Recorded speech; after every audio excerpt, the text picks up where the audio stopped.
اگر آپ اوس اور خزرج کے حالات پڑھیں، یہ دو قبیلے انصار کے تھے جو بعد میں مسلمان ہو گئے، تو ان دونوں قبیلوں کے حوالے سے بھی آپ پڑھیں کہ یہ انصار کس طرح سماجی طور پر، یعنی ایک ہی خاندان سے، ایک ہی قبیلے سے بنیادی طور پر تعلق رکھتے ہیں، ایک ہی باپ دادا کی اولاد ہیں۔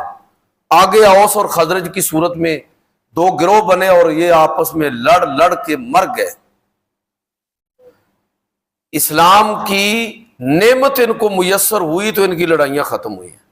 اللہ تعالیٰ نے قرآن مجید فرقان حمید کے متعلق کے اندر ان لوگوں کے بارے میں فرمایا کہ وَاذْكُرُوا نِعْمَتَ اللَّهِ عَلَيْكُمْ إِذْ كُنْتُمْ أَعْدَاءً فَأَلَّفَ بَيْنَ قُلُوبِكُمْ فَأَصْبَحْتُمْ بِنِعْمَتِهِ إِخْوَانًا۔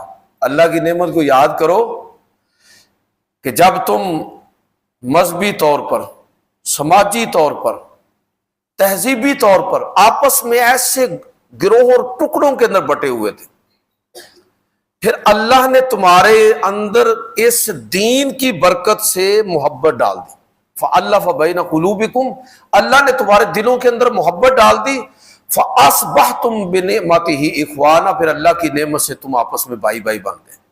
وَكُنْتُمْ عَلَىٰ شَفَا حُفْرَةٍ مِّنَ النَّارِ، اور تم جہنم کی آگ کے بالکل کنارے پر تھے۔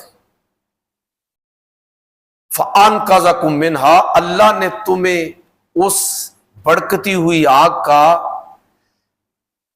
وہ جو آگ کا الاؤ روشن تھا، جہنم کی اس آگ جو جلا کر راکھ کرنے والی تھی، اللہ تعالیٰ نے عین موقع پر اسلام کی برکت سے تم کو وہاں سے نکال لیا، بچا لیا تم۔ اچھا، اب یہ کیا ہے؟ عرب جاہلیت کا وہ منظر ہے جو قرآن مجید فرقان حمید نے بیان کیا۔ میں نے آپ کے سامنے آیات